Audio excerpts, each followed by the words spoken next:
سلامتی ہے۔ حضرت علامہ اقبال نے کہا کہ گراں جو مجھ پہ ہنگامہ زمانہ ہوا، زمیں سے باندھ کے رخت سفر روانہ ہوا۔ یہی ہوتا ہے جب انسان پرواز کرنا چاہتا ہے اور علم کی فضاؤں میں اڑنا چاہتا ہے، اسے آسمان علم کی طرف جانا پڑتا ہے، اور اس سفر میں آپ، میں اور مولانا کے نام سے اب تک مسافر ہیں۔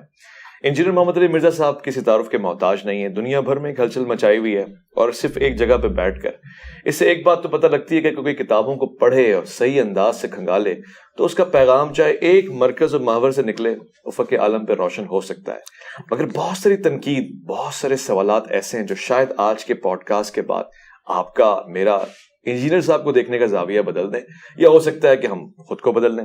اب ایک نتیجے پہ آئیں گے۔ آج کے اس پروگرام میں خوش آمدید کرنا چاہتا ہوں انجینئر محمد علی مرزا کو۔ السلام علیکم ورحمۃ اللہ۔ جی وعلیکم السلام ورحمۃ اللہ وبرکاتہ۔ ولا حول ولا قوۃ الا باللہ۔ اللہم صلی علی محمد وعلی آل محمد۔ ویس بھائی، ونس اگین ویلکم آپ کو ہماری جیلم اکیڈمی کے اندر۔ اللہ کا نام لے کے شروع کریں اپنے سوالات۔ آپ کی محبت اور علم کی طلب ہمیں یہاں دوبارہ لے کر آئی ہے، اور یہاں آ کے ہمیشہ سے ایک ایسی فضا ہمیں محسوس ہوئی ہے جس کو ہم کہہ سکتے ہیں کہ الحمدللہ یہ پاکستان ہے۔ اور یہاں پہ ابھی کچھ دیر پہلے ہم نے نماز میں دیکھا مختلف لوگ، کوئی ہاتھ سینے پہ باندھا ہوا ہے، کوئی ناف کے نیچے باندھا ہوا ہے، اور بذات خود آپ دونوں نمازوں میں کبھی ہاتھ کھولا ہوا ہے، کبھی ہاتھ باندھا ہوا ہے۔ یہ آپ نے کیسے خوبصورت سا گلدستہ بنا دیا ہے، یہ ممکن کیسے ہو سکتا ہے؟ دیکھیں جی، اس کے لیے کمٹمنٹ کی ضرورت ہے، اور کمٹمنٹ یہ ہے کہ آپ ٹروتھ لور بنیں۔ الحمدللہ ہم کتاب و سنت کے دلائل کی روشنی میں جس چیز کو درست سمجھتے ہیں اسے پریکٹیکلی ایگزیکیوٹ کرتے ہیں۔ یہ نہیں ہے کہ ہم صرف گفتار کے غازی ہیں، نہیں، ہم کردار کے بھی ہیں۔ اگر میں ببانگ دول یہ بات کرتا ہوں کہ اہل سنت کی کتابوں میں ہاتھ باندھ کے نماز پڑھنا بھی ثابت ہے اور ہاتھ چھوڑ کر بھی، تو میں الحمدللہ آلٹرنیٹیولی ایک نماز میں ہاتھ باندھتا ہوں، دوسرے میں ہاتھ چھوڑ کے نماز پڑھتا ہوں پریکٹیکلی، تاکہ میرے اندر کوئی اس طرح کی سختی نہ آئے کہ میں ایک خاص چیز کے ساتھ سٹک ہو جاؤں، اور اس کی وجہ سے جو دوسرے لوگ ہیں جو حق کے اوپر اپنے معاملات کو لے کر چل رہے ہیں کسی خاص معاملے میں ان کے بارے میں اپنے دل میں کوئی نفرت لے آؤں۔ خالی زبانی کلامی بات کرنا تو بڑا آسان ہے، لیکن پریکٹیکلی الحمدللہ میں اہل حدیث کی مسجد میں پہلی صف میں کھڑے ہو کر جمعے کی نماز میں بھی ہاتھ چھوڑ کے نماز پڑھتا ہوں، اور شیعہ کی مسجد میں اگر گیا ہوں تو میں نے ہاتھ باندھ کے بھی نماز پڑھی، ہاتھ کھول کے بھی پڑھی، تاکہ وہاں جا کے کوئی یہ نہ کہے کہ یہ ہاتھ باندھنے کو یہاں پہ چھوڑ دیا اس نے، نہیں، ہاتھ باندھ کے بھی پڑھی، ہاتھ چھوڑ کے بھی۔ اہل سنت کی مساجد میں بھی ہاتھ باندھ کے بھی، ہاتھ چھوڑ کے بھی، تاکہ پریکٹیکلی میرے عمل سے یہ چیز واضح ہو کہ ہم قرآن و سنت کے دلائل کو لے کر چل رہے ہیں، کسی فرقے کو لے کے نہیں چل رہے۔ ماشاءاللہ جی۔ ویسے اس بات کو میں نے ضمناً کہا، ہمارا موضوع آج بڑا خاص ہے، ہم موت کے حوالے سے گفتگو کرنے کے خواہش مند ہیں۔ قرآن کہتا ہے امر ربی ہے۔ امر ربی کیا ہوتا ہے؟ موت ہے کیا؟ اور اصل میں موت کو کن الفاظ کے ساتھ وضاحت میں اتارا جائے؟ امر کا لفظ عربی میں حکم کے لیے استعمال ہوتا ہے۔ اللہ تعالیٰ کا حکم ہے، الذی خلق الموت والحیات لیبلوکم ایکم احسن عملا۔ اللہ نے موت اور زندگی کو اس لیے پیدا کیا تاکہ تمہاری جانچ کی جائے تم میں سے کون اچھے اعمال کرتا ہے۔ یہ مضمون سورۃ الملک میں بھی آیا، سورہ ہود کے اندر بھی آیا۔ اس سے ایک بات تو کلیئر ہوگی کہ موت اللہ کی مخلوق ہے، یہ اللہ نے کریٹ کی ہے، یہ کریشن ہے، یہ کوئی اللہ تعالیٰ کی صفت نہیں ہے بلکہ اللہ کی مخلوق ہے۔ یہ ہماری تو صفت ہو سکتی ہے کیونکہ اللہ کو تو موت نہیں ہے، وہ الحی القیوم ہے۔ اچھا، اب یہ اللہ تعالیٰ کا موت کو ایگزیکیوٹ کرنا کسی کے اوپر، یہ اس چیز کا اعلان ہے خالق اور مخلوق میں فرق کیا ہے۔ اچھا، ہاں جی، موت وہ چیز ہے جو آپ کو بتاتی ہے کہ خالق اور مخلوق میں فرق یہ ہے۔ میں ابھی توحید کے کانسیپٹ میں اسے ڈسکس کر رہا ہوں، فکر آخرت والا اینگل بالکل اس کا الگ ہے، وہ تو ایک الگ سے 1 گھنٹہ اس پہ بولا جا سکتا ہے۔ اصل میں اس کی تھیم پہ آ رہا ہوں کہ اللہ نے اپنے اور مخلوق میں فرق بتایا موت کا۔ اسی لیے اللہ تعالیٰ فرماتا ہے سورۃ المائدہ میں، لقد کفر الذین قالوا ان اللہ هو المسیح ابن مریم، بے شک وہ لوگ کھلا کفر کر رہے ہیں جو کہہ رہے ہیں کہ عیسیٰ ابن مریم اللہ ہی عیسیٰ ابن مریم ہے۔ اس کے جواب میں اللہ تعالیٰ نے نبی علیہ السلام کو کہا ہے کہ ان سے کہو قل فمن یملک من اللہ شیئا، اے نبی ان سے فرماؤ کہ اللہ کا کوئی کیا بگاڑ لے گا اگر اللہ ارادہ کرے عیسیٰ کو اور اس کی ماں کو اور جتنی مخلوق ہے اس کو ہلاک کر دے۔ وہاں غصہ ہے کہ موت کا لفظ بھی نہیں استعمال کیا، ہلاک۔ تو ہمارے نبی علیہ السلام کے لیے بھی ہے، قل ارأیتم ان اہلکنی اللہ ومن معی او رحمنا فمن یجیر الکافرین من عذاب علیم۔ اے نبی تم فرماؤ کہ اگر اللہ تعالیٰ مجھے اور میرے ساتھیوں کو ہلاک کر دے یا ہم پہ رحم فرمائے. کافر کس زون کے اندر ہے؟ ہم تو اپنی جانوں کے حوالے سے بھی کسی کے یعنی محتاج ہیں. بخاری مسلم میں حدیث ہے, اکثر احادیث میں قسم ہے اس ذات کی جس کے قبضے قدرت میں میری جان ہے. اس کے بعد نبی الاسلام ارشاد فرماتے ہیں کہ میری خواہش ہے کہ میں اللہ کی راہ میں قتل کیا جاؤں, پھر زندہ کیا جاؤں, پھر قتل کیا جاؤں, پھر زندہ کیا جاؤں, پھر قتل کیا جاؤں, پھر زندہ کیا جاؤں, پھر قتل کیا جاؤں. یعنی نبی الاسلام نے اپنے اوپر بار بار موت کو طاری کرنا اس اللہ کے لیے مر مٹنے کو پریزنٹ کیا توحید کے لیے. پھر نبی الاسلام کے بارے میں قرآن میں آیا قل ان صلاتی ونسکی ومحیای ومماتی للہ رب العالمین. اے نبی تم فرماؤ بے شک میری نماز, میری قربانی, میرا جینا, میرا مرنا اللہ کے لیے. یہ میں رسول اللہ کو سینٹرڈ کر کے آپ کو موت کا کنسیپٹ سمجھا رہا ہوں تو بابت شاہی کوئی نہیں. ہاں جو کہتے ہیں عبد القادر جیلانی نے اسرائیل کو روح کھولی, اور نہیں ہو بھائی خدا کے لیے, یہ اللہ تعالیٰ کے پاس اختیار ہے, وہ ملک الموت کے ذریعے موت کو طاری کرتا ہے. تو موت ڈفرنس ہے خالق اور مخلوق کا. ٹھیک ہے. اور یہ تلوار اللہ نے لٹکائی اس لیے کہ تاکہ انسان کو یہ بتایا جائے کہ تمہیں کسی نے پیدا کیا ہے, تم نے مر کے اس کے پاس جانا ہے اور اس کے حضور اکاؤنٹیبل ہونا ہے. اس دن سے پہلے تیاری کر لو. اور نور علی نور کرتے ہوئے اللہ تعالیٰ نے پیغمبروں اور کتابوں کے ذریعے انسانیت کی رہنمائی بھی فرما دی کہ کوئی شخص اگر کہے کہ مجھے تو سمجھ نہیں آئی اس اخلاقی حس کے سبب جو میرے اندر موجود تھی, پیغمبروں کی تعلیمات کے بغیر میرے اندر یہ اخلاقی حس ہے کہ ہر انسان جھوٹ کو برا سمجھتا ہے, سچ کو اچھا سمجھتا ہے جب تک اسے کو پرورٹیڈ نہ کرے. کسی کے ساتھ خیر خواہی کو اچھا سمجھتا ہے, برائی کو برا سمجھتا ہے. ہالی ووڈ کے فلم کے اینڈ کے اوپر بھی سچ کی ہیرو کی جیت کیوں دکھائی جاتی ہے؟ ہماری انسٹنکٹ میں ہے. انبیاء کی تعلیمات کے بغیر بھی وہ اخلاقی حس جو اللہ تعالیٰ نے ہر انسان میں رکھی ہے, انسان اکاؤنٹیبل ہے کہ اللہ تعالیٰ اسے پوچھ سکتا ہے کہ تو نے میرے تک پہنچنے کی کوشش کیوں نہیں کی. لیکن اللہ تعالیٰ نے اس میں بھی ترا یہ کہ نور علی نور کی ہے, جو سورہ نور کے اندر ہے, نور علی نور. ایک ہماری اخلاقی حس کا نور اور دوسرا وحی کا نور جو انبیاء کے ذریعے اللہ تبارک و تعالیٰ نے ہم تک بات پہنچائی کہ ہم اللہ تعالیٰ کے حضور اکاؤنٹیبل ہیں. اور یہ تلوار جو لٹک رہی ہے نا, یہ انسان کا قبلہ درست رکھتی ہے. اگر میرے بھائی ہم نے مرنا نہ ہو پھر خدا ہماری ضرورت نہیں ہے. یعنی یہ چیز اگر ختم ہو جائے, میں نے مرنا نہ ہو, مجھے بڑھاپا نہ آئے, مجھے بدحالی نہ آئے, ہمیشہ خوشحال رہوں, تو خدا میری ضرورت نہیں ہے. اللہ اکبر. اور یہی چیزیں آپ کو جنت میں مل جائیں گی. انجینئر صاحب آپ نے ابھی قرآن کی آیت کوٹ کی, اب سوال تو میں نے موت کے ضمن میں کرنا ہے, مگر اس آیت نے مجھے اپنی طرف کھینچا ہے. هو الذی خلق الموت والحیات لیبلوکم ایکم احسن عملا. اس نے موت و زندگی پیدا کی ہے لیبلوکم, آزمائے. بھلا جس کے پاس سارا علم ہے وہ کیوں آزما رہا ہے؟ یعنی آزماتے تو وہ ایگزامن والے ہیں, انویجیلیٹر ہیں کہ جن کو پتہ لگ جائے کہ ریزلٹ کیا ہے. اس کے پاس تو علم ہے, یہ آزمائش ہے کیا؟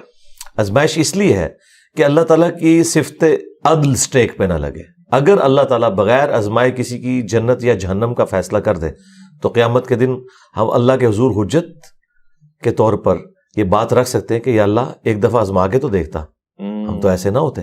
تو اللہ تعالیٰ نے آزمائش اس لیے رکھی تاکہ یہ چیز جسٹیفائی ہو کہ جس نے بھی جہنم کمائی ہے وہ خود کمائی ہے, جس نے جنت کمائی ہے خود کمائی ہے.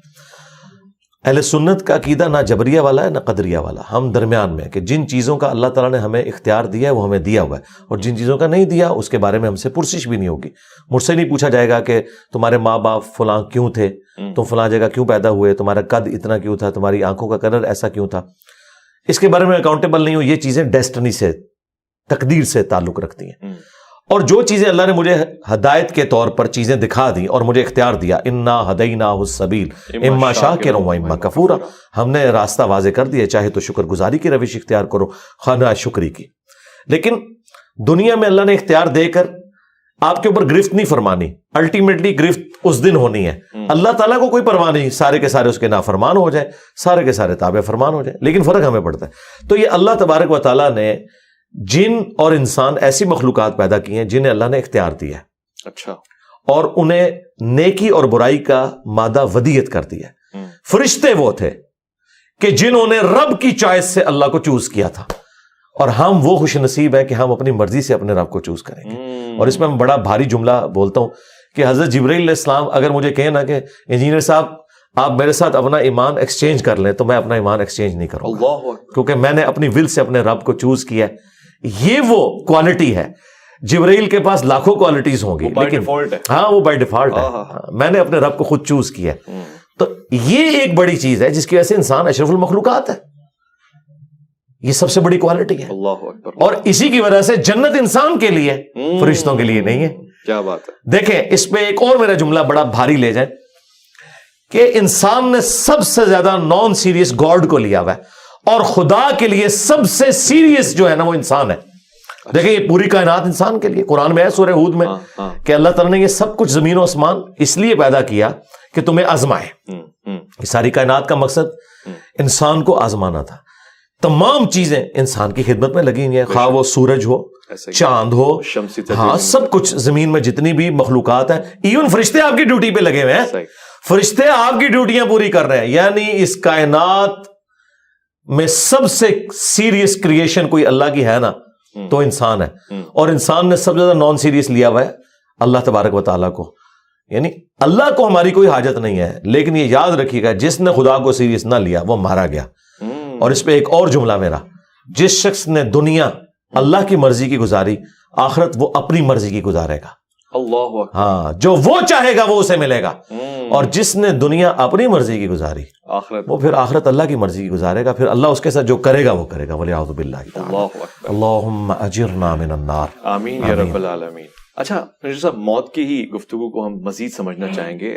صحیح اسناد اور آپ کو میری زندگی کا یہ رخ بھی آپ کو نظر آیا؟ آپ نے تو مجھے اختلافی موضوعات پہ دیکھا ہے, میں ہر ٹاپک پہ بولتا ہوں. آپ میری قرآن کلاسز دیکھیں تو آپ ان تمام لوگوں کو, وائزین کو دیکھنا چھوڑ دیں گے جو آپ کو فکر آخرت کے اوپر باتیں کرتے ہیں. مجھے خوشی ہے اس بات کی, اور توقع بھی یہی تھی. اور میں اپنے ناظرین کو یہ کہنا چاہتا ہوں کہ مجھے اس سے بھی زیادہ خوشی اس بات کی ہے کہ یہ تمام موضوعات عام طور سے یہ ایک مزاج ہے, روایت ہے, رسم ہے کہ ہمارے مہمان حضرات ہم سے سوال تک بھی منگوا لیتے ہیں کہ جی سوال ذرا اسٹڈی کر لیں, دیکھ لیں.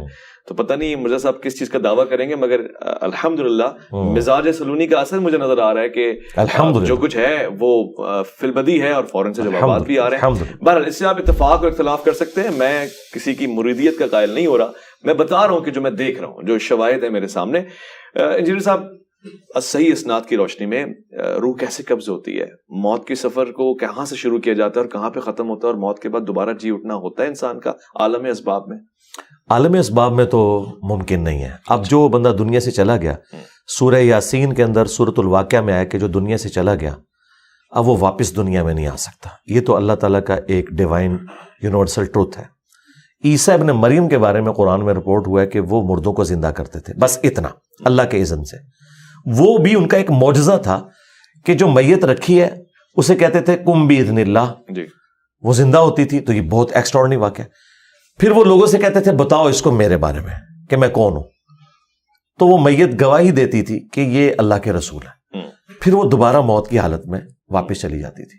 یہ نہیں ہے کہ اس کی دوبارہ سے زندگی سٹارٹ ہو جاتی تھی, نہیں, اس طرح نہیں ہے. لہٰذا وہ جو مردوں کو زندہ کرنا ہے وہ وقتی طور پر ہے, دنیا سے اس کا ایگزٹ ہو چکا ہے. اچھا, دنیا میں نہ تو روحیں یہ گھروں میں آتی ہیں, یہ بالکل غلط بات ہے. نہیں آتی, نہیں, کہاں سے آنی ہے روحیں؟ تو قرآن میں واضح لکھا ہے کہ یا علیین میں یا سجین کے اندر ہے. نیکوکاروں کی روحیں علیین میں اور سجین میں ہے بدکاروں کی. ہاں, آپ کی قبر یا عالم برزخ, خواہ وہ شیر کا پیٹ ہو یا ہوا میں راکھ کا بکھرنا ہو, ایئر کریش میں یا سمندر میں غرق ہونا ہو یا مٹی کی ڈھیری کے اندر ہو, یہ تمام عالم برزخ ہے. اس روح اور جسم کا ایک رشتہ برقرار ہے جو کہ ان سین بیریئر ہے. وہ قرآن میں ہے وَمِن وَرَائِهِمْ بَرْزَخٌ إِلَىٰ يَوْمِ يُبْعَثُونَ. ان کے مرنے سے لے کر قیامت تک کے لیے ایک ان سین بیریئر ہے. اس کو آپ آبزرو نہیں کر سکتے, نہ کیمرے میں کیچ کر سکتے, کیونکہ اس دنیا کی چیز نہیں ہے. فرشتے آپ ڈیٹیکٹ نہیں کر سکتے. سائنس صرف فزیکل ورلڈ سے تعلق رکھتی ہے. عالم برزخ انبیاء کرام 1,24,000 کم و بیش بیت المقدس میں, صحیح مسلم میں آتا ہے, جمع ہوئے, نبی الاسلام نے امامت کی. لیکن مجھے بتائیں ایک شہر میں اس زمانے میں 1,00,000 بندہ اکٹھا ہو جائے تو کیا وہ مسجد میں پورا آئے گا؟ تو ہلچل مچ جائے گی جی. لیکن کسی کو پتہ ہی نہیں چلا, کیونکہ وہ اس فریم آف ریفرنس میں بات ہی نہیں ہو رہی تھی. وہ ایک الگ دنیا ہے جو اس دنیا کے ساتھ تعلق نہیں رکھتی. اس کے اپنے رولز ہیں, اور اللہ تبارک و تعالیٰ نے وہ غیب کے پردے میں وہ ساری کی ساری چیزیں رکھی ہوئی ہیں. یہاں پہ بھی روح کے بارے میں سورہ بنی اسرائیل میں آیا کہ اے نبی تم سے روح کے بارے میں پوچھتے ہیں, تم فرماؤ یہ اللہ کا امر ہے, اور تمہیں تو علم نہیں دیا گیا مگر قلیل. جب علم قلیل دیا گیا نبی علیہ السلام کو تو ہمارے ٹیچر تو وہ ہیں جب انہیں قلیل علم دیا گیا تو بس جتنا دیا گیا انہوں نے اتنا ہی ٹرانسفر کرنا تھا. اب اس کے بعد یہ کہنا ہے کہ کوئی کسی کی روح نکال سکتا ہے, داخل کر سکتا ہے, کسی کی روح کے اوپر کنٹرول کر سکتا ہے, بالکل ایسا نہیں ہے. اور روح جو دنیا سے چلی گئی وہ چلی گئی. اب اس کے نکلنے کی جو تفصیلات ہے وہ سنن نسائی کے اندر تفصیل کے ساتھ حدیث موجود ہے کہ اہل ایمان کی روح کیسے قبض کی جاتی ہے. بخاری میں حدیث ہے کہ اللہ تعالیٰ فرماتا ہے کہ مجھے کسی کام میں کوئی تردد نہیں ہوتا سوائے ایک کام کے کہ جب مجھے مومن کی روح قبض کرنی ہوتی ہے. اچھا, اب اللہ تعالیٰ کو بھی تردد ہے, اللہ کو بھی تردد ہے. کیوں؟ اس کے ریگارڈ میں کہ میرا مومن بندہ ہے اور وہ موت کو ناپسند کرتا ہے. ویسے فی نفسی تو موت کو پسند کرتا ہے, لیکن اس اعتبار سے کوئی شخص مرنا نہیں چاہتا. دنیا میں رہنا تو چاہتا ہے انسان, یہ ول جو ہمارے اندر ہے اسی نے ہمیں زندہ رکھا ہوا ہے. کوئی شخص بھی یہ نہیں چاہتا کہ وہ جان بوجھ کے جا کے مر جائے. وہ چاہتا ہے کہ مومن بھی چاہتا ہے کہ میں زیادہ عرصہ دنیا میں گزاروں, اللہ کو رسپانس کروں, زیادہ اپنے لیے ذخیرے آخرت اکٹھا کروں. اور پھر کوئی بھی نہیں چاہتا کہ اپنے بیوی بچوں کو اس طریقے سے چھوڑ کے چلا جائے. تو اللہ تعالیٰ جب اعتراض ہے, شہید تو چاہتا ہے کہ وہ شہید ہو جائے, مطلب شہادت کی آرزو لے کے لوگ میدان میں اترتے ہیں نا. جی, شہید تو چاہتا ہے, بالکل. موت اس لیے گلے لگاتے ہیں کہ موت آنی ہے, اس لیے نہیں کہ وہ جا کے تو خود کافر کو کہتے ہیں کہ یہ میں کھڑا ہوں تو آگے مجھے تلوار مار دے. یہ نہیں, موت تو آنی ہے. ایگزٹ تو ہر بندے کا دنیا سے ہے, تو جب ایگزٹ ہے تو شہادت کے ذریعے ہو. یہ نہیں کہ خودکشی کرنی ہے آپ نے, خودکشی اور شہادت میں آپ نے فرق رکھنا ہے. تو موت تو آنی ہے, تو خواہش ہونی چاہیے کہ میں شہادت کی موت مروں, لیکن یہ خواہش نہیں ہے کہ میں جو فوراً مر جاؤں اور کوئی نیک اعمال نہ کر سکوں. ہاں, دین کو جب میری ضرورت پڑے تو پھر میری پہلی پرائورٹی وہی ہے. جس طرح حسین ابن علی حج کے دنوں میں کربلا چلے گئے تھے, اس لیے کہ وہ سمجھتے تھے کہ اس وقت اس چیز کی ضرورت ہے. ٹھیک ہے, اور باقی جو حج آج تک سلامت ہے وہ حسین ابن علی کی بدولت ہے. ہاں, اچھا, صلاح الدین ایوبی نے حج نہیں کیا وہاں کیونکہ وہ اس سے بڑی پوسٹ کے لیے کام کر رہے تھے. تو یہ اب دیکھنے کی ضرورت ہے. کیا ہوا حج؟ جی میں نے الحمدللہ کیا 2007 میں. کوئی تصویر ہم نے آج تک دیکھی نہیں ہے اس لیے پوچھ رہا ہوں. نہ عمرے کی نہ حج کی. لوگ تو کہتے ہیں جی جاتے بھی ہیں, جہلم سے باہر نکلتے ہیں اکیڈمی سے کہ نہیں. میں نے تصویر بنا کے کیا کرنا ہے, میں تو میرے بھائی نماز پڑھتا ہوں 5 وقت, تو میں نے اپنے نام کے ساتھ کبھی نمازی بھی نہیں لکھا, تو میں نے حاجی بھی نہیں لکھا, حج بھی کیا ہے, عمرے بھی نہیں, کتابیں بھی نہیں, وہ تو میں ایک سلوگن کے طور پہ بات کرتا ہوں. اچھا, اس طرف واپس آئے کہ وہ اللہ تعالیٰ فرماتا ہے کہ مجھے تردد ہوتا ہے جب مومن کی روح قبض کرنی ہے, کیونکہ موت کو تو ناپسند ہر بندہ کرتا ہے. یہ میں اب تک نہیں سمجھ پا رہا, میری ہیلپ فرمائے. اللہ کو تردد یعنی وہ تو نفس مطمئنہ کو قرآن میں پکار رہا ہے, آپ کہہ رہے ہیں کہ ہاں وہ اگلی سٹیج ہے نا, یہ اس سے پچھلے والی سٹیج ہے. اچھا, تردد ہوتا ہے. پھر اس تردد کو دور کیسے کیا جاتا ہے؟ تردد اللہ تعالیٰ کو اس اعتبار سے کہ میں نے اب مومن کو راضی کیسے کرنا ہے کو میرے پاس آئے. جس طرح سیدہ فاطمہ کا قول ہے صحیح بخاری میں, سیدہ عائشہ سلام اللہ علیہا کا, کہ جب سے میں نے نبی الاسلام کو موت کی تکلیف میں دیکھا ہے تو اب میں تعجب نہیں کرتی کسی کو موت میں تکلیف میں دیکھوں. تو موت کی تکلیف سے تو نبی الاسلام کو بھی گزرنا پڑا ہے. یہ تکلیف تو ہے نا, کل نفس ہاں بالکل. اچھا, وہ تکلیف سے تو گزرنا پڑا. پھر بخاری مسلم کے الفاظ ہیں, عائشہ کہتی ہیں نبی الاسلام کا جب آخری وقت تھا تو آپ علیہ السلام بار بار یوں نگاہ اٹھاتے تھے اور کہتے تھے اللہم رفیق الاعلیٰ, اے اللہ رفیق اعلیٰ. تو میں نے سمجھ لیا کہ نبی الاسلام کو اب اختیار دیا گیا, چاہے آپ دنیا میں رہیں چاہے اللہ کے پاس جائیں, کیونکہ آپ اپنے صحت مندی کے دنوں میں کہتے تھے کہ ہر نبی کو موت سے پہلے اختیار دیا جاتا ہے. وہاں پہ تردد اس لیے کہ مومن مرنا نہیں چاہتا. اچھا, ٹھیک ہے, ظاہر ہے وہ چاہتا ہے میں زیادہ سے زیادہ وقت دنیا میں گزاروں اللہ کے لیے. اچھا, موت کو تو ہر بندہ ناپسند کرتا ہے اس اعتبار سے. یہ تو اسے پتا ہے کہ موت آنی ہے, لیکن جینے کی تو ہے. مثلا اگر ابھی یہاں پہ اچانک کوئی بم پھٹے تو آپ کیا شہید ہونے کے لیے تیار ہوں گے یا بھاگ دوڑ کریں گے؟ سب کچھ کریں گے. کوئی بڑے سے بڑا ولی اللہ بھی بٹھائے اس کے سامنے بھی ایسے اس کی بھی آنکھیں بند ہوگی. ظاہر ہے کہ اللہ نے نیچرل رکھا ہے ہمارے اندر. ولی اللہ کے لیے تو کہہ رہے ہیں ان پہ خوف ہی نہیں ہے. ہاں, وہ خوف کون سا ہے میں بتاتا ہوں. یہودیوں کے لیے کہہ رہے ہیں ان سے کہو تمنا کرو موت کی, نہیں کریں گے. وہ آپ ہمیں موت تک پہنچنے نہ دے رہے ہیں, میں اپنی بات پوری کر لوں نا, آپ راستے میں پکڑ لیتے ہیں. تو وہ اس میں اللہ تعالیٰ فرماتا ہے کہ پھر جب یعنی موت کا وقت اس کا قریب آتا ہے پھر اللہ تبارک و تعالیٰ اسے راضی کرتا ہے.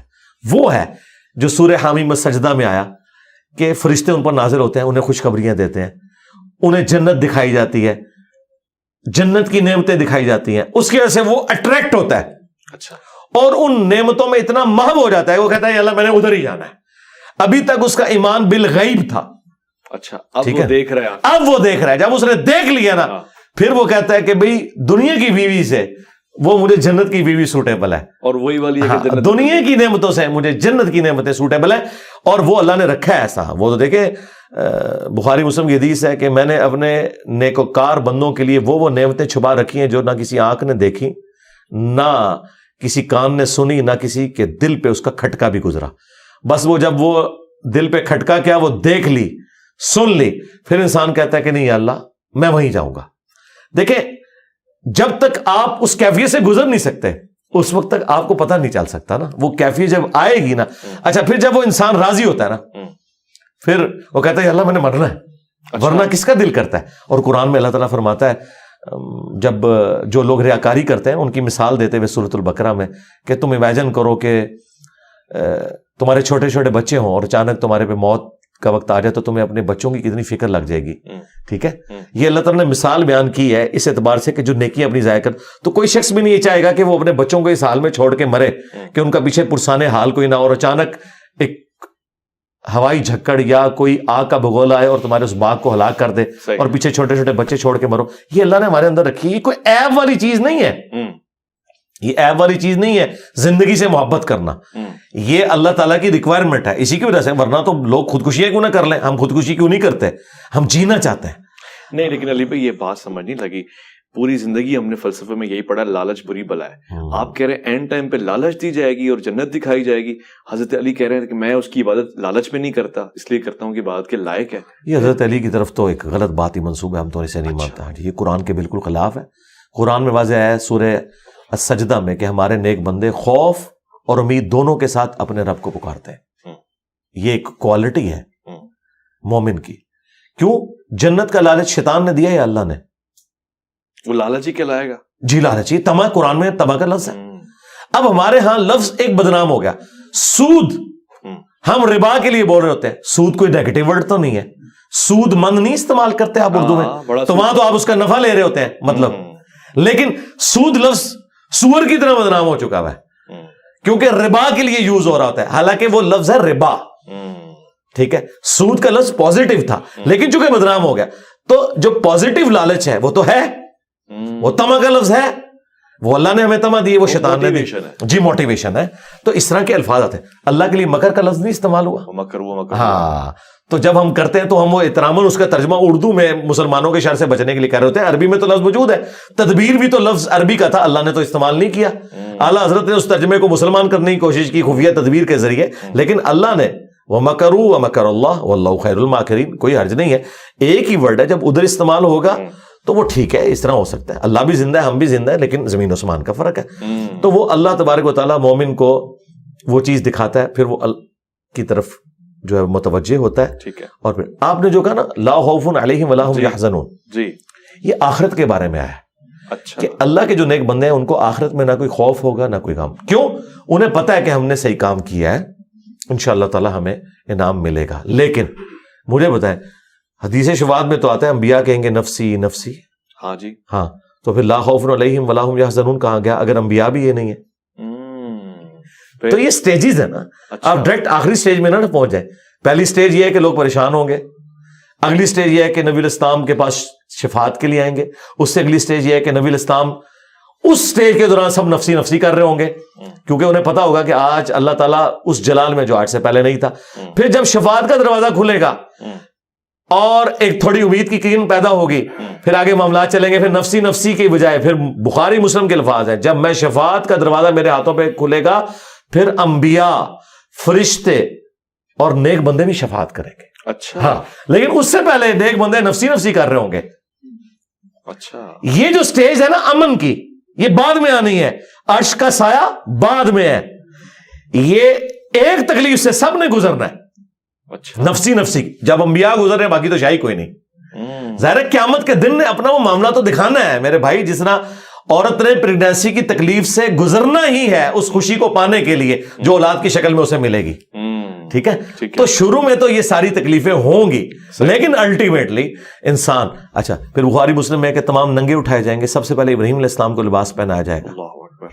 اور اما عائشہ نے پوچھ لیا یا رسول اللہ اگر سارے ننگے اٹھائے جائیں گے تو لوگ ایک دوسرے کو دیکھ رہے نہیں ہوں گے؟ تو نبی علیہ السلام فرمایا وہ دن اس سے زیادہ سخت ہوگا کہ کوئی کسی کو اس طریقے سے دیکھ رہا ہو. یہ حقیقت بات ہے. یہاں پہ بھی جب بم بلاسٹ ہوتا ہے لوگوں کے چیتھڑے اڑ جاتے ہیں, پھر لوگوں کے جو ننگے بدن ہیں لوگوں کی ان کی طرف توجہ نہیں ہوتی ہے, لوگوں کو اپنی موت یاد آنا شروع ہو جاتی ہے.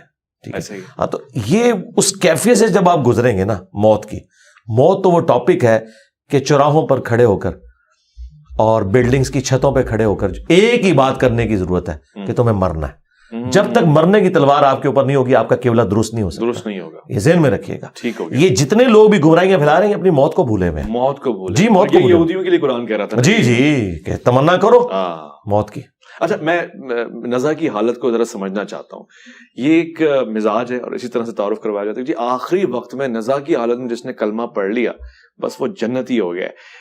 کیا پتہ ایسا ہی ہو. آپ وضاحت فرمائیں جی آخری وقت میں نزا کی حالت میں کلمہ پڑھ لینے سے سارے اعمال پس پردہ چلے جاتے ہیں؟ نہیں اس طرح نہیں ہوگا میرے بھائی. یہ آؤٹ آف کانٹیکسٹ چیزوں کو پیش کرتے ہیں. اس طریقے سے تو بخاری مسلم میں ہے کہ جس نے صدق کے دل سے گواہی دی لا الہ الا اللہ محمد رسول اللہ وہ جنت میں جائے گا خواہ وہ شراب پیتا ہو چوری کرتا ہو زنا کرتا ہو. تو یہ اس طریقے سے نہیں ہے یعنی اپنے اعمال کا عذاب بھگت کر. یہ اس کے اندر امپلائڈ ہے. کیوں؟ دوسری طرف بخاری میں حدیث ہے کہ میری ساری امت جنت میں جائے گی سوائے اس کے جس نے جنت میں جانے سے انکار کیا. خود ہی انکار کیا. صحابہ نے کہا کہ من ابا یا رسول اللہ, کس نے کون انکار کرے گا؟ آپ نے فرمایا جس نے میری اطاعت کی وہ جنت میں جائے گا اور جس نے میری نافرمانی کی اس نے خود ہی انکار کر دیا. یعنی زبان حال سے انکار کر دیا. شستہ اردو میں اس کے لیے لفظ ہوگا گویا کہ اس نے انکار کر دیا. یعنی ویسے تو وہ کہہ رہے ہیں میں نے جنت میں جانا ہے لیکن اس کے کرتوت نہیں جنت میں جانے والے. تو یہ ساری چیزوں کو جمع کر کے ایک رزلٹ نکالا جاتا ہے. نزا کی جو تکلیف ہے وہ مومن نے بھی کاٹنی ہے, منافق نے بھی کاٹنی ہے, کافر نے بھی کاٹنی ہے. بخاری مسلم کے جب الفاظ ہیں ہم عائشہ کہتی ہیں کہ جب سے میں نے نبی علیہ السلام کو نزا کی تکلیف میں دیکھا ہے میں تعجب نہیں کرتی, لیکن وہ تکلیف جھیلنا آسان ہو جائے گا اہل ایمان کے لیے. اچھا جھیلنا آسان ہو جائے گا, وہ دکھا دیا جائے گا. ہاں وہ دکھا دیا جائے گا. آہستہ آہستہ سارے معاملات اس کے لیے سیٹل ڈاؤن ہو جائیں گے. ظاہر دنیا میں تکلیف تو ہوتی ہے میرے بھائی, آپریشن کی بھی تکلیف ہوتی ہے, لیکن وہ ایک چیرا جو لگتا ہے نا آپ کو وہ ایک لمبے آرام کے لیے ہوتا ہے, اس کے بعد سکون ہو جاتا ہے.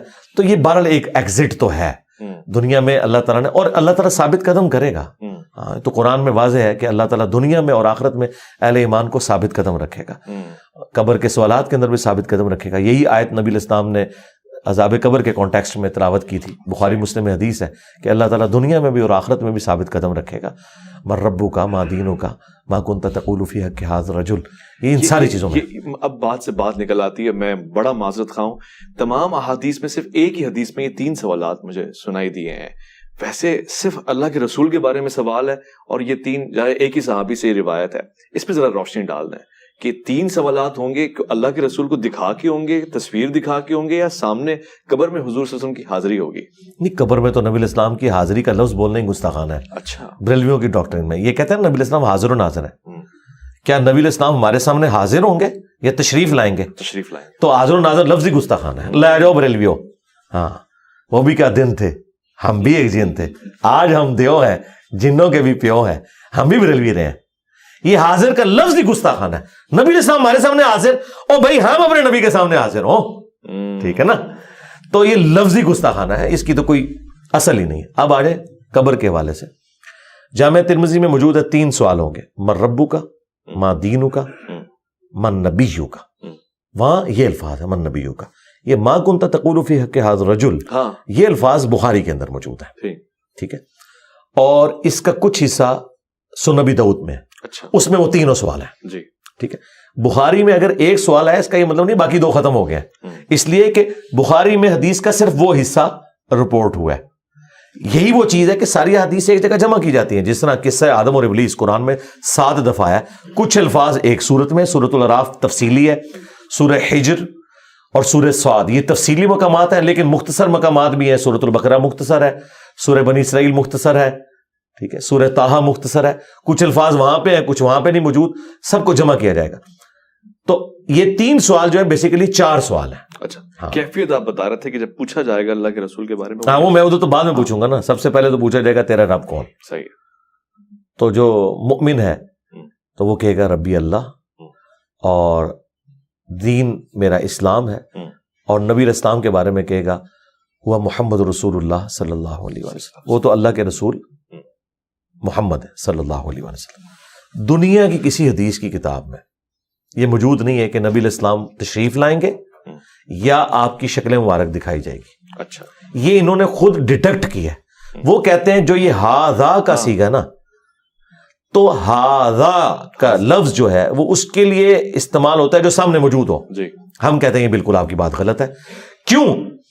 بخاری کے اندر جب عبداللہ ابن عمر نے یزید کی بیعت کی تو انہوں نے سیم لفظ استعمال کیا حاضر رجل، حالانکہ وہ بیٹھا تھا شام میں، یہ مدینہ میں تھے.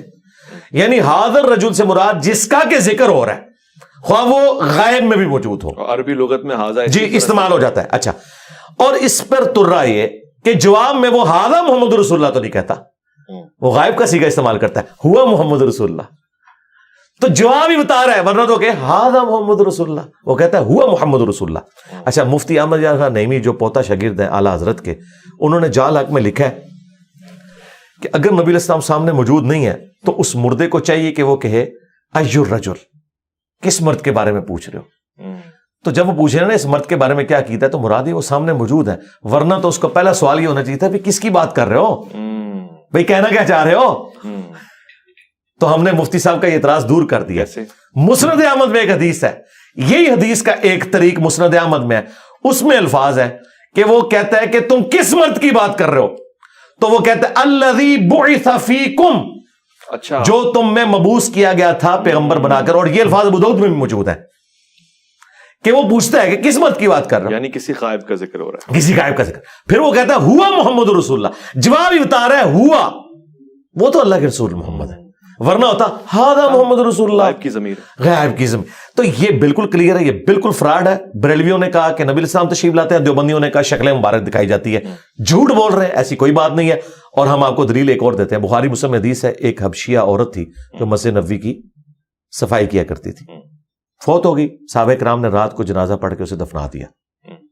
چند دن گزرے، نبی علیہ السلام نے کہا وہ عورت میں نہیں دیکھ رہا. ان کا یا رسول اللہ وہ تو فوت ہو گئی. ہاں فرمایا تم نے مجھے نہیں بتایا. نبی علیہ السلام کے لیے اس کی اہمیت یہ ہے کہ وہ صفائی کرنے والی ہے. تو صحابہ کرام کہتے ہیں ہم نے ہلکا جانا اس عورت کو، لیکن حضور نے اس کو امپورٹنس دی کہ مسجد کی صفائی کرتی ہے. آپ نے کہا مجھے اس کی قبر پہ لے کے جاؤ. آپ قبر پہ گئے، بخاری مسلم کے الفاظ ہے، آپ نے جنازہ پڑھا دوبارہ خود، اور واپس پلٹ کے آپ نے فرمایا یہ قبریں اندھیروں میں ڈوبی ہوئی تھی، اللہ تعالیٰ نے میرے جنازہ پڑھنے کی برکت سے انہیں نور سے بھر دیا. اچھا، سبحان اللہ کا مطلب یہ ہے کہ وہ کافروں کی قبریں نہیں تھی. کافر کی قبر میں نور نہیں آ سکتا. مسلمان کی قبریں اس زمانے میں اندھیرے سے بھری ہوئی تھی. اور آج لوگ کہہ رہے ہیں جو کچھ بھی ہے تیرے محبوب کی امت سے. بھئی محبوب کے زمانے کے لوگ بھی اگر کام غلط کریں گے تو اندھیروں میں ڈوبی ہوئی ہوں گی، تسی تو شاہی کوئی نہیں. ہاں، اگلی بات، نبی علیہ السلام اگر اس کی قبر میں خود تشریف لے گئے تھے تو آپ صحابہ سے کہتے کہ ہاں یار وہ 3-4 دن پہلے فوت ہوئی تھی، میں قبر میں گیا تھا، تو تم نے مجھے بتایا کیوں نہیں؟ تو آپ نے تو یہ بات نہیں کی، آپ نے تو قبر کی جگہ بھی ان سے پوچھی ہے. تو اگر آپ قبر میں گئے ہوتے تو آپ کو پتا ہوتا نا میں قبر میں گیا تھا. یہ سب کچھ جھوٹ ہے. ایون نبی علیہ السلام جو خواب میں آتے ہیں نا، یہ بھی نبی علیہ السلام کو نہیں پتا ہوتا میں کسی کے خواب میں کیا ہوں، یہ اللہ تعالیٰ دکھاتا ہے. مثلا آپ میرے خواب میں ہیں تو آپ کو کیا پتا ہوگا؟ یہ ایک اللہ کا ڈپارٹمنٹ ہی الگ ہے. اور نبی میں تو فرق ہے نا جی، جو فرق، ہاں وہ آگے چلے نا، وہ فرق میں آپ کو بتا دیتا ہوں کیا ہے کہ آپ کی شکل میں شیطان بھی آ سکتا ہے. ہاں، ان کی شکل میں شیطان بھی آ سکتا ہے. لیکن یہ کہنا کہ نبی علیہ السلام خود آ جاتے ہیں، تو آپ مجھے بتائیں جو مسند احمد میں حدیث ہے، میں صبح سے کربلا میں اب حسین اس کے ساتھیوں کا خون جمع کر رہا ہوں، تو کیا پریکٹیکلی نبی علیہ السلام وہاں کربلا میں گئے تھے؟ یہ ایک شبیہ ہے، ایک تمثیل کے طور پہ دکھایا جاتا ہے، اس کا اس سے کوئی تعلق نہیں ہے. ورنہ نبی علیہ السلام کو اللہ تعالیٰ نے بار بار اس تکلیف سے گزارنا ہے کہ آپ علیہ السلام کو لائیو منظر دکھایا جائے کہ آپ یہ دیکھیں یہ ہو رہا ہے؟ نہیں. یہ امت کی تعلیم کے لیے یہ خواب ابن عباس کو دکھایا گیا کہ نبی علیہ السلام تکلیف میں ہے حسین ابن علی کی وجہ سے. یہ نہیں کہ نبی علیہ السلام کو اللہ تعالیٰ نے مجھے بتایا. نبی علیہ السلام کیا اپنی پوری زندگی امت کا غم کھاتے رہے، اب وفات کے بعد بھی انہوں نے یہ غم کھانا ہے کہ کربلا کے لیے 50 سال بعد انہیں قبر سے نکال کے تو کربلا میں لایا جائے کہ دیکھیں ایک ایک بچے کا لاشا آپ کے سامنے اٹھے. یہ تو انتہائی گستاخانہ عقیدہ ہے. یہ ایک تمثیل ہے جو دکھائی گئی ہے امت کو سمجھانے کے لیے کہ نبی علیہ السلام کا دل دکھا ہے حسین کی شہادت سے، بس. اس کا یہ قطعاً مقصد نہیں کہ وہاں آپ خود کربلا میں موجود تھے. خواب ایک الگ سے ڈپارٹمنٹ ہے، اس کا کوئی لینا دینا نہیں فزیکل لائف کے ساتھ، وہ ایک ذریعہ ہے غیب کی خبر پہنچانے کا. اس کی ساتھ اچھا، اس سے بھی اگلی پھکی لے لیں. قرآن میں ہے کہ حضرت ابراہیم نے کہا کہ اسماعیل میں نے دیکھا میں تمہیں ذبح کر رہا ہوں، جی، تو ذبح تو کو نہیں کیا، خواب دیکھا تھا. خواب دیکھا. اچھا، اور اسماعیل علیہ السلام نے نہیں کہا کہ جی حضرت میں بھی آپ کے خواب میں موجود تھا، میں ذبح ہو رہا تھا. ان کو بھی نہیں پتا. یہ تمثیل ہوتی ہے. وہ تو کہہ رہے ہیں نا کہ خواب منام ہے، خواب ہے، منام ہے. تو یہاں بھی منام کی بات ہو رہی ہے. قبر والی بات میں وہ خواب نہیں کہہ رہے، کون سی؟ حضور تشریف لاتے ہیں. نہیں، میں بات کر رہا ہوں جو یہ خوابوں میں کہتے ہیں نا کہ نبی علیہ السلام آئے ہیں تو فزیکلی آپ آگے ہیں، یا آپ کو بھی پتا ہے، میں اس کی بات کر رہا ہوں. تو ٹاپک ہی الگ ہے نا، وہ تو میں نے آپ کو بتا دیا نا. نبی علیہ السلام نے کیوں نہیں کہا کہ ہاں 3 دن پہلے میں اس کی قبر میں گیا تھا، وہ حبشیہ عورت جو فوت ہوگی، ہاں مجھے پتا چلا تم نے. آپ نے پوچھا وہ کدھر ہے، انہوں نے کہا کہ وہ تو فوت ہو گئی, آپ نے کہا مجھے کیوں نہیں بتایا؟ تو نعوذ باللہ آپ یہ کہنا چاہ رہے کہ نبی الاسلام کوئی ایکٹنگ کر رہے تھے؟ نعوذ باللہ نہیں, ایسی بات نہیں. لوگ کہتے ہیں جی بعض اوقات پوچھنے کا ہر دفعہ یہ مقصد نہیں ہوتا کہ میں لا علم ہوں, مثلا خدا اس کے لیے کوئی کرائن ہاتھ میں کیا ہے جی, اس میں کرائن ہونے چاہیے نا, یہاں پہ کوئی کرائن نہیں ہے نا, اس میں کرائن نہیں ہے نا. اچھا اس پہ بھی آپ مجھ سے لے لیں, یہ سلونی والی بات کرتے ہیں, اس میں الفاظ ہیں جب تک میں ممبر پہ موجود ہوں تو مجھ سے جو پوچھو گے میں بتاؤں گا. ہمارا عقیدہ ہے کہ نبی الاسلام جتنی دیر ممبر پہ تھے اللہ تعالیٰ کی غیبی تائید تھی کہ اب آپ سے جو بھی سوال پوچھے گا ہم آپ کو اسی وقت اس کا جواب سکھائیں گے تاکہ آپ اپنی نبوت کو اسٹیبلش کریں. صرف ممبر پہ؟ جی ممبر پہ, اس لیے کہ نبی الاسلام نے کہا جب تک میں ممبر پہ موجود. اب آپ پوچھیں گے اس کی دلیل, جی دلیل اس کی ہے بخاری مسلم میں حدیث ہے, نبی الاسلام نے کہا جب میں معراج سے واپس آیا تو کافروں نے مجھ سے ایسے ایسے سوالات کیے کہ مجھے ان کے جواب نہیں آتے تھے. یہ الفاظ ہیں بخاری مسلم کے. اور میں اتنا پریشان ہوا کہ اعلان نبوت کے بعد کبھی اتنا پریشان نہیں ہوا تھا کہ میں ان کے سوالوں کے جواب ہی نہیں دے سکتا. وہ کیا پوچھ رہے تھے؟ بتاؤ بیت المقدس کے کتنے دروازے ہیں, باہر کون سے کلر کا پینٹ ہوا ہے, کتنی سیڑھیاں ہیں.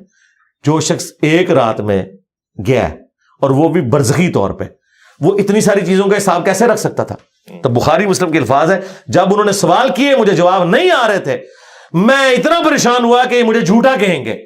اللہ تعالیٰ نے اسی وقت بیت المقدس کو اٹھا کے میرے سامنے کر دیا. اللہ اکبر. وہ پوچھتے جاتے تھے میں بتاتا جاتا تھا. یہ وہ عقیدہ ہے ہمارا کہ جب اللہ چاہتا ہے نا اس وقت دکھایا جاتا ہے, ہر وقت ہر چیز کا علم. کیا پتہ ہر وقت اللہ چاہتا ہو, یعنی اس کی چاہت پہ مبنی ہے نا. یہ جو چاہت ہے نا یہ عقیدہ کفر ہے. اچھا جی, اس لیے کہ قرآن میں وَلَا تَقُولُوا عَلَى اللَّهِ إِلَّا الْحَقِّ, اللہ پہ مت کوئی عقیدہ منسوب کرو سوائے اس کے کہ جو حق پر مبنی ہو. میں نے جو عقیدہ منسوب کیا اس کی میں نے آپ کو پریکٹیکل مثالیں دے دی کہ نبی الاسلام کو تھوڑی دیر پہلے اپنی نبوت کے بارے میں ہوا کہ یہ جھٹلائیں گے. اللہ نے یہ ساری مثالیں میں نے دی کہ اللہ تعالیٰ وقتی طور پہ وہ چیزیں دکھاتا تھا.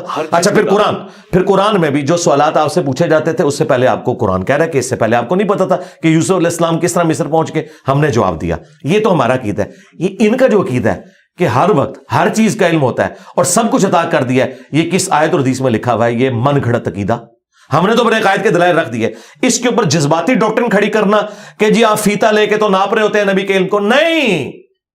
قرآن جگہ جگہ کہہ رہا ہے کہ تم سے قیامت کے بارے میں پوچھتے ہیں, ٹھیک ہے, تم اللہ کے پاس ہے. یہ ہے جی وہ علم جو نہیں ہے نبی کے پاس. آپ مجھے اچھا آپ بھی مانتے ہیں کہ نبی الاسلام کے پاس قیامت کا علم نہیں قرآن کی روح سے؟ وَيَقُولُونَ مَتَىٰ هَٰذَا الْوَعْدُ, نہیں علم غیب تو ہم مانتے ہیں, الگ موضوع چلا گیا.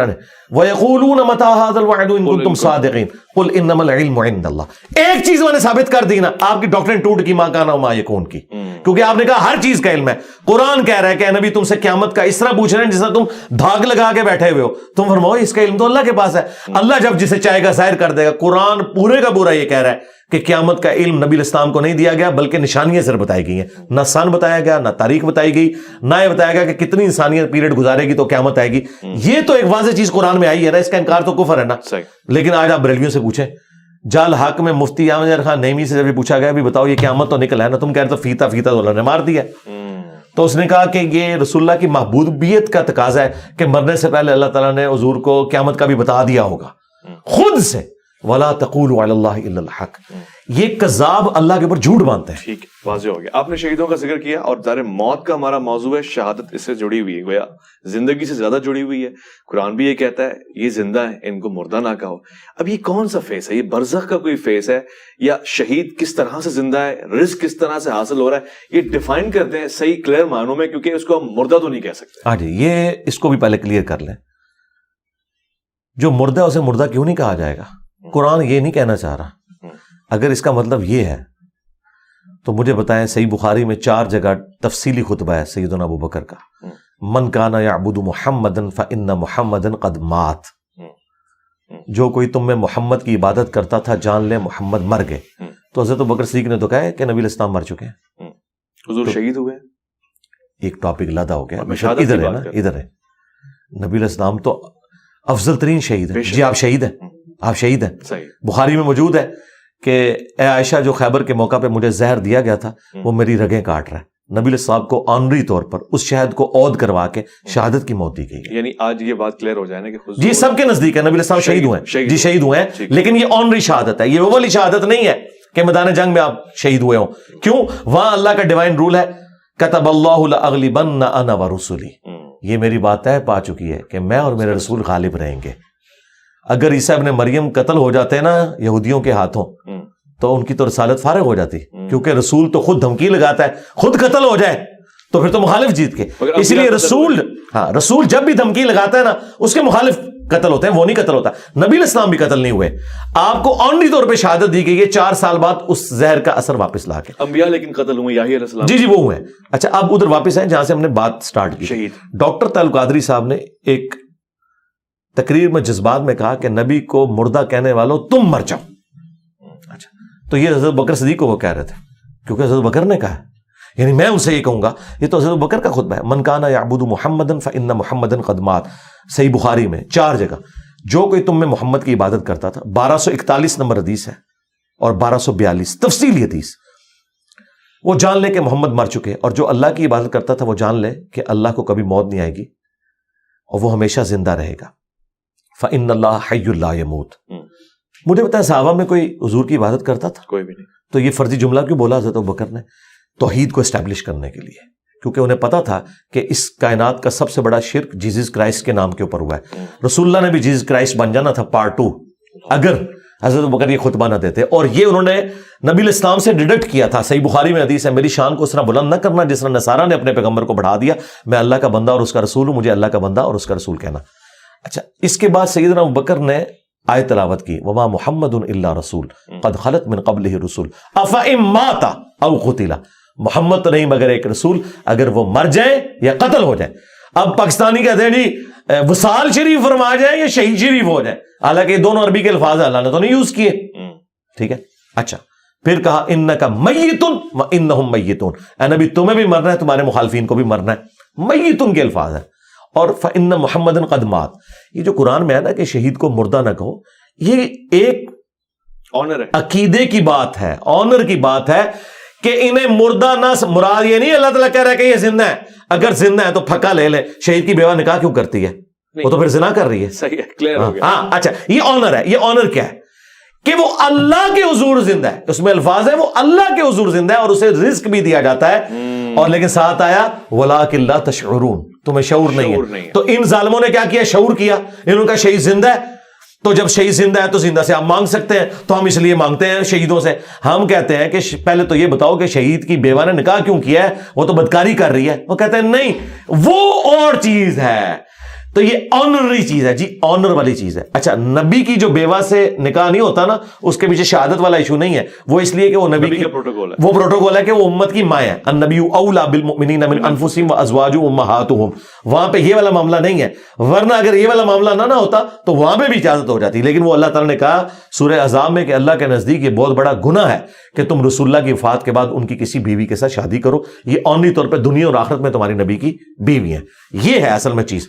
تو یہ جو مردہ نہ کہو یہ آنری طور پہ کہ اللہ کے حضور زندہ ہے. اور اس سے جہاد اور قتال کی ترغیب دلائی گئی کہ یہ کافر کہتے تھے نا, جو سورہ آل عمران میں آیا نا کہ جب غزوہ احد کے موقع پر لوگ شہید ہوئے تو ان کا اگر ہمارے بھائی ہماری بات مان لیتے تو وہ شہید ہی نہ ہوتے, قتل ہی نہ ہوتے. تو اللہ تعالیٰ اگر تمہاری موت بھی لکھی ہوتی تم اپنی مقتل گاہوں کی طرف کھینچے چلے آتے. تو یہ بتایا گیا کہ جس چیز کے اوپر ترس کھا رہے ہو نا, اور بھائی انہوں نے تو ابدی زندگی حاصل کر لی ہے, آخرت کی زندگی میں زندہ ہے. یہ جھوٹ ہے جو یہ بول رہے ہوتے ہیں, یہ کہتے ہیں زندہ زندہ, جو بریلوی اور شیعہ کر رہے ہوتے ہیں زندہ زندہ. یہ بتایا کرو آخرت میں زندہ ہے. دنیا سے بھائی جا چکے, دنیا سے اب ان کا کوئی تعلق نہیں ہے سوائے اس کے کہ ہمارا سلام ان تک پہنچتا ہے. سبھی زندہ نہیں, آخرت میں مرا ہوا کون ہے؟ ہاں آخرت میں سب زندہ ہے, لیکن شہید اللہ کی جنتوں میں پروٹوکول کے ساتھ زندہ ہے, اور جو کافر ہے وہ اللہ کی جہنم میں. یہ فرق ہے. دونوں جگہوں پہ ان کو رزق مل رہا ہوگا, زندگی کی علامت ہے رزق. نہیں رزق جو مل رہا ہے نا جی, اللہ نہ کرے اس طرح کا رزق کسی کو ملے جو جہنمیوں کو مل رہا ہے. ان کو تو قرآن میں آیا ہے کہ وہ زخموں کا دھون اور پیپ مل رہا ہے. اس رزق کو نہ کمپیئر کریں. رزق تو ہے نا, رزق آخرت کا ہے. آخرت آج قبر رسول آپ کھودیں, شہید کا پروٹوکول سرکار ایک منٹ, آج قبر رسول کھودیں, آپ کیا سمجھتے ہیں کہ نبی الاسلام وہاں پہ کھا پی رہے ہوں گے بیٹھ کے, یا اٹیچ بات ہوگا؟ میں نے ایسا نہیں کہا. ایسا نہیں ہوگا. آپ ویسے ہی لیٹے ہوں گے جیسے لیٹے ہوئے تھے, وہ برزخ میں. ایسا بھی نہیں کہا, مجھے اس کا بھی اعتراض نہیں. اس کا تو ہمیں پتہ ہے نا کہ نبی الاسلام ویسے ہی ہیں, جو بخاری میں موجود ہے. آیات میں موسیٰ علیہ السلام نماز پڑھ رہے تھے قبر میں. جی وہ تو آج موسیٰ علیہ السلام میں کسی بھی پیغمبر کی قبر کھودیں وہ ویسے ہی ہوں گے. وہ برزخی معاملہ ہے. وہ تو وہاں پہ بیت المقدس میں بھی تھے, وہ برزخ کا معاملہ ہے. وہ آپ کے اس فریم آف ریفرنس کی چیز نہیں ہے. ٹھیک ہے, وہ صحیح مسلم میں حدیث ہے, وہ قائم یصلی فی قبری, وہ اپنی قبر میں نماز پڑھ رہے تھے, بالکل ٹھیک ہے. اس سے طے ہو گیا کہ قبر کے معاملات الگ ہیں, لیکن وہ اس دنیا کے ساتھ تعلق نہیں رکھتے کہ آپ اگر کسی کی قبر کھودیں تو آپ کسی کو نماز پڑھتے ہوئے آبزرو نہیں, یہ نبی علیہ السلام کو یہ آبزرو کرتے ہوئے دکھایا گیا. میرا قیاس ہوا نا, نہیں قیاس نہیں, یہ تو عقیدہ ہے ہمارا. ٹھیک ہے, ہاں یہ عقیدہ ہے. قبر کھود کے تو نہیں دیکھا گیا نا؟ نہیں قبر کھود کے نہیں دیکھا, لیکن ایک تو ہوا نا صحیح بخاری میں حضرت عمر کا پاؤں نکلایا تھا 70 سال کے بعد, تو وہ لوگوں نے استغفار پڑھنی شروع کر دی. صحیح بخاری کے اندر موجود ہے یہ حدیث کہ نبی الاسلام کا پاؤں مبارک نکلا ہے. پھر عروہ ابن زبیر کو بلایا گیا, انہوں نے کہا حضرت عمر کا پاؤں ہے. پھر وہ پاؤں اندر کر کے تو دوبارہ سے قبر مرمت کی گئی. اب مجھے بتائیں, ایک زندہ بندے کا پاؤں ایسے باہر نکلا ہو اور وہاں جھمگٹا لگا ہو تو اپنا پاؤں نہیں سمیٹ لے گا. حضرت عمر نے اپنا پاؤں خود تو اندر کو نہیں کیا. اس طرح کی کوئی انبیاء کی بات کر رہے تھے. نہیں, میں آپ کو بتا رہا ہوں نا کہ ظاہر ہے کہ انبیاء کرام علیہ السلام کا جو پروٹوکول ہے بعض اصحاب رسول کو, اللہ کے نیک بندوں کو, اہل البیت کو بھی حاصل ہے. میں آپ کو اس کی ایک مثال دے رہا ہوں کہ وہ صحیح انبیاء کا پروٹوکول سب سے الگ ہے. نہیں وہ الگ ہے, نبی جڑا شے کوئی نہیں ہے, مجھے بالکل ٹھیک ہے, وہ اعلیٰ ترین درجہ ہے. ظاہر ہے, مجھے بتائیں انبیاء جنت الفردوس میں جائیں گے نا, اور انبیاء کرام کے جو پیروکار ہیں سچے وہ بھی جنت الفردوس میں جائیں گے, تو آپ کیا کہیں گے دونوں برابر ہو گئے؟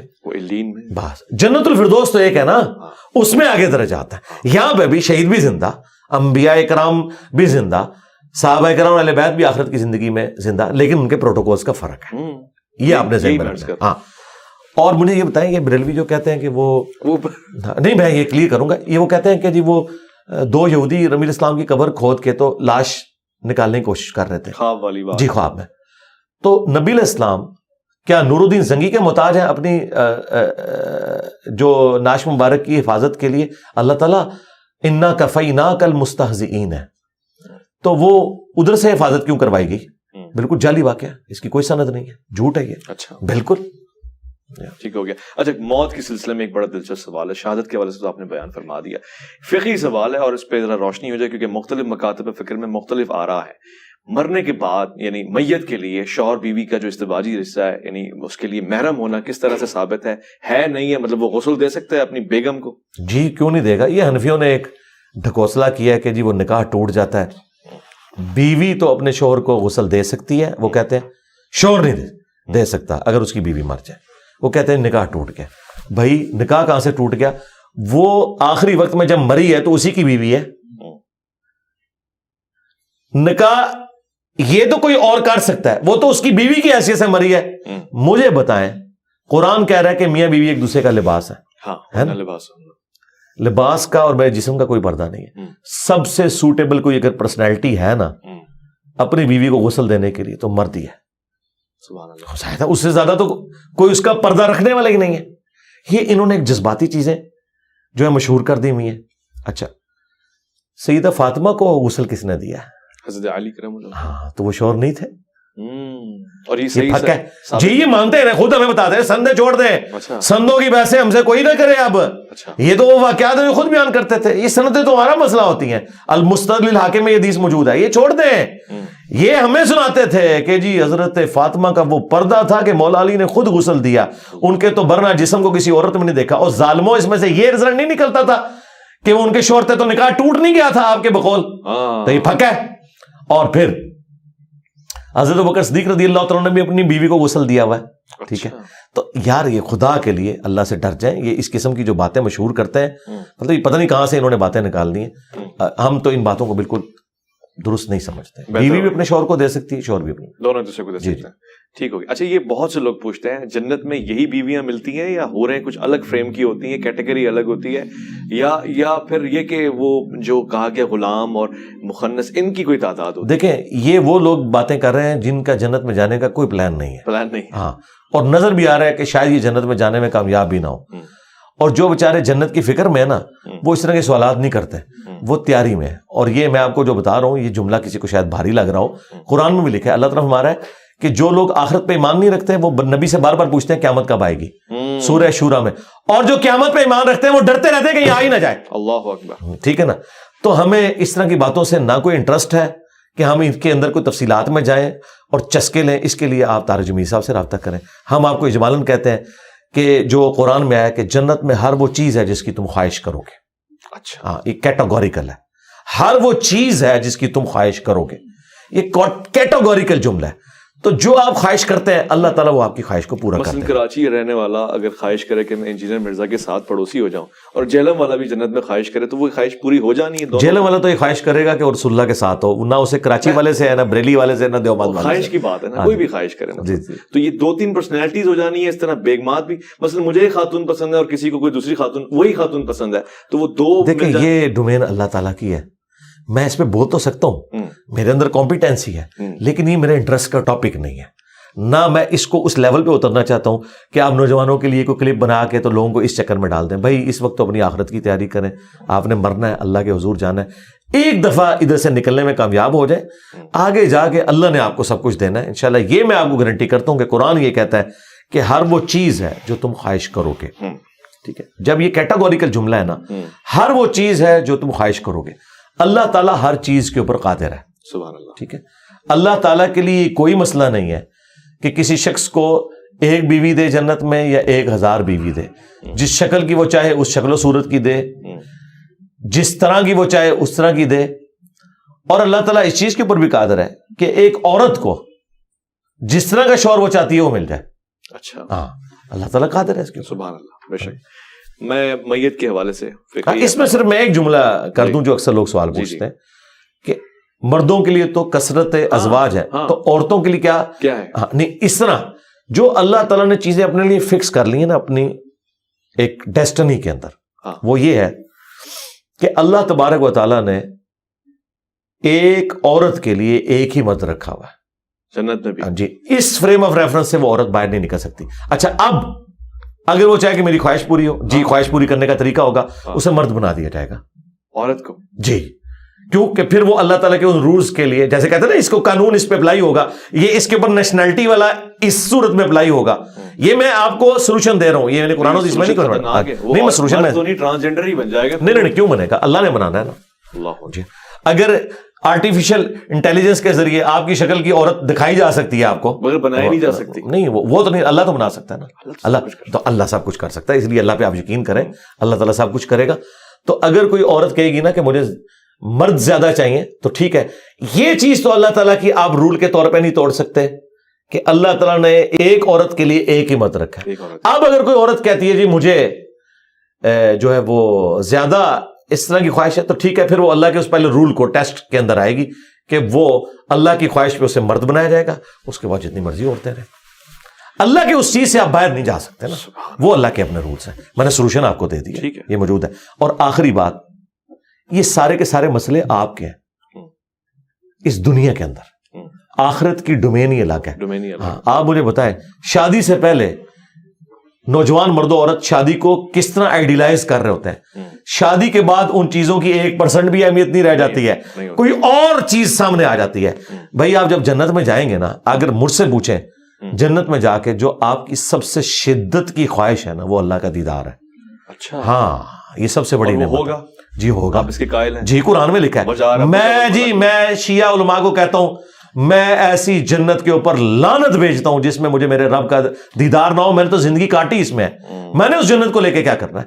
یہ ردی کی ٹوکری میں ان کا عقیدہ پھینکنا چاہیے جو یہ کہتے ہیں کہ دیدار نہیں ہوگا. دوسری طرف یہ آپ کو کہانیاں کراتے ہیں کہ مولا علی اس وقت سجدے سے سر نہیں اٹھاتے تھے جب تک اللہ کو دیکھ نہ لیں. پھر کہتے ہیں نہیں وہ دل کی آنکھوں سے دیکھتے تھے, تو دیکھنا تو ثابت ہو گیا نا بقول تمہارے بھی. یہ تمہاری ٹینشن ہے کہ ان آنکھوں سے یا دل کی آنکھوں سے دیدار الہی نہیں ہے نا, تو سرکار ہم ایسی جنت کے اوپر لعنت بھیجتے ہیں. اللہ اکبر. اگر اللہ کا دیدار نہیں ہے. یہ خوبصورت موضوع ہے, دل نہیں کر رہا مگر وائنڈ اپ میں نے کرنا ہے اور اس سوال کی طرف میں نے آنا ہے. عام طور سے غسل میں یہ مسائل کھڑے ہو جاتے ہیں, شرم گاہوں کو اندر سے صاف کرنا ہے, دبانا ہے, یعنی یہ چونکہ ایک مسلکی بحث بھی شروع ہو جاتی ہے کہ کوئی چیز ڈالنا اور نکالنا, اس پہ صحیح طریقہ کار کیا ہے؟ خدا کے لیے قرآن میں واضح ہے کہ جب کوئی جنبی ہو تو غسل کر لے, ٹھیک ہے, اور غسل کرنے کے لیے وہی طریقہ ہے کہ ظاہری بدن کے اوپر آپ نے پانی بہانا ہے. That's all. ہاں جی, یہ جو حنفیوں نے کہا کہ ناک میں ادھر تک چڑھ جائے, اللہ کے بندو یہ کس حدیث میں آیت میں لکھا ہوا ہے؟ یہ حدیث سے لے کے آتے ہیں تو وہ طریقہ ہے, وہ جو طریقہ بیان کر رہے ہیں وہ تو مجھے بتائیں. قرآن میں وضو تو چہرے سے شروع ہو رہا ہے, بخاری مسلم میں وضو جو ہے کلی اور ناک سے شروع ہو رہا ہے, تو جس سنت ہے اصل وہ ہے کہ چہرے سے 4 فرائض ہے, چہرہ, دونوں ہاتھ کونیوں سمیت, سر کا مسا اور پاؤں کو دھونا اور مسا بھی ثابت ہے، دونوں چیزیں وہ الگ سے لفظ مسا ہے. جی وہ ایک لادہ ٹیکنیکل بحث ہے، میں اس طرف نہیں جاتا، پھر اور چیز شروع ہو جائے گی فی الوقت میں. اور قرآن میں ہے کہ جب تم جنبی ہو تو تم نے غسل کرنا ہے. اور غسل عرف عام میں جسے غسل کہا جاتا ہے وہ یہ ہے کہ آپ نے ظاہری بدن جو سامنے نظر آ رہا ہے اس کے اوپر پانی بہانا ہے، بس ظاہری بدن کے اوپر. ٹھیک ہو گیا. تلقین کی کیا حیثیت ہے شریعت میں؟ مردے کو تلقین کرنا، اسے کچھ سنانا ثابت ہے؟ کوئی ثابت نہیں ہے، یہ صوفیاء کی گھڑی ہوئی خرافات ہیں. اچھا جی قبر کے اوپر کھڑے ہو کے آپ اذان دیں، انگلی رکھ کے کریں. حدیث میں صرف یہ ملتا ہے، سنن ابی داؤد کے اندر حدیث ہے، جب اپنے بھائی کو دفنا چکو تو قبر میں سوالات کی استقامت کے لیے دعا کرو، بس یہ چیز ہے. آپ نے قبر پہ کھڑے ہو کے دعا کرنی ہے کہ اے اللہ اسے قبر کے سوالات میں استقامت نصیب فرما، بس. اذان نہیں دینی قبر؟ نہیں اذان کوئی ثابت نہیں ہے. اذان جنازے کی نماز کی اذان نہیں ہے تو قبر کی اذان کہاں سے آ جائے گی؟ لاجیکلی اسپیکنگ کہ جو نماز ہے جنازے کی اس کی اذان تو کوئی نہیں ہو رہی ہے، اور جہاں نماز بھی کوئی نہیں قبر پہ صرف دعا کرنی ہے، اس کی اذان کہاں سے آ گئی؟ ہمارے ایک چاہنے والے پوچھ رہے تھے کہ کیا حضور پاک صلی اللہ علیہ وآلہ وسلم نے کبھی کسی غیر مسلم کا جنازہ پڑھایا ہے؟ نہیں کبھی نہیں پڑھایا. منافق کا پڑھایا تھا. ہاں جی، غیر مسلم کا نہیں پڑھایا. وہ بھی قانوناً چونکہ مسلمان تھا اس لیے پڑھایا، اور بعد میں اس سے بھی منع کر دیا گیا سورہ توبہ میں. نہ تو آپ نے کسی منافق کی قبر پہ کھڑے ہونا ہے، نہ اس کے لیے دعا کرنی. غیر مسلم کا جنازہ نہیں پڑھایا، کیونکہ جنازے کے اندر آپ دعائیں مغفرت کرتے ہیں، اور سورہ توبہ کی آیات ہیں کسی نبی اور کسی اہل ایمان کے لیے شایع نہیں کہ چاہے اس کا کوئی قریبی رشتہ دار بھی کفر کی حالت میں مرا ہو کہ اس کے لیے دعا کرے. جب دعا نہیں کی جا سکتی تو جنازہ تو دعائیں مغفرت ہے، وہ ہو ہی نہیں سکتی. ماشاءاللہ واضح ہو گیا. بہت بہت شکریہ انجینئر محمد علی مرزا صاحب، آپ نے ہمیشہ ہماری رہنمائی فرمائی اور بہت ہی آسان انداز سے. زرمن پروگرام کو آپ نے دیکھا اور بہت ہی ایک خوبصورت سا جائزہ آپ نے موت، عالم موت، پھر برزخ، اور اس کے بعد یہاں تک کہ ہم قبر تک بھی پہنچے. ہم نے میت کے احکام اور اس کے بعد جنازے کا بھی تھوڑا سا جائزہ لیا ہے. امید ہے اللہ نے زندگی دی، جیسے کہ انجینئر صاحب نے فرمایا یہ آن ریکارڈ چلا گیا، اس کا اجر آپ کو، مجھے اور سب کو، خاص طور سے انجینئر صاحب کو ملتا رہے گا. اپنا خیال رکھیں گے. میں اور مولانا کے سفر میں دیکھتے رہیں گے پروگرام کو. جزاک اللہ.